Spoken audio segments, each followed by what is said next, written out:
రేపు పొద్దున ఏమైనా ఉద్యోగాలు పోతాయి రేపు పొద్దున అన్నారు అనుకోండి ఆగిపోతారు.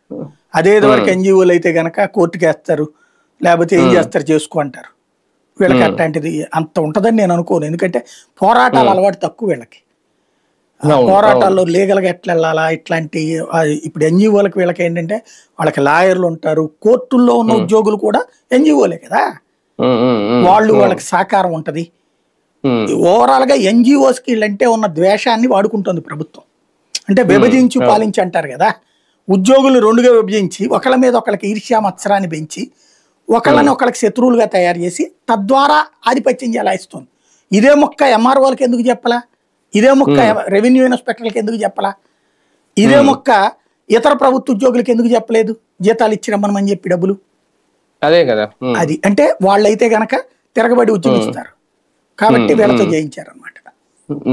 సరే ఇక్కడ మరో అవసరం ఓకే, ఇక్కడ పొమ్మను లేక పొగబెడుతున్నారు అంటే వాళ్ళకి వాళ్ళు రిజైన్ చేసి వెళ్తారా లేదా అనేది ఒకటి. అంటే ఒక సచివాలయం చేయరు కాకపోతే వీళ్ళు ఈ టార్చర్ చిత్రహింసలు అయితే ఇలా భరించాలి. కానీ ఒకటి సార్, ఇదొకటే కాదు, ఈ మధ్య కాలంలో చాలావి హైడ్ అయిపోతున్నాయి. ఎందుకు హైడ్ చేస్తున్నారో తెలీదు.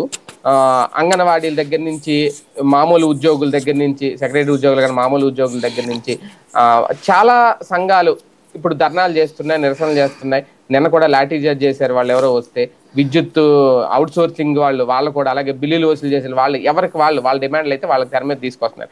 కానీ ఇదంతా ప్రభుత్వం మీద వచ్చే వ్యతిరేకతగా ఎందుకు ప్రభుత్వం చూడట్లేదు, దాన్ని ఎందుకు ఇంకా దాచిపెట్టే ప్రయత్నం బయటికి రాకుండా? ఎందుకంటే ఈ రెండు ప్రధాన పత్రికలు అయితే అసలు ఎక్కడ రావట్లేదు. వస్తే ఏదైనా చిన్నది లోపల ఒక 4 లైన్లకు పరిమితం అవుతుంది. ఎందుకు హైడ్ చేస్తున్నారు? బేసిక్గా మనకి ఆంధ్రాలో జర్నలిజం ఎప్పుడో చచ్చిపోయింది.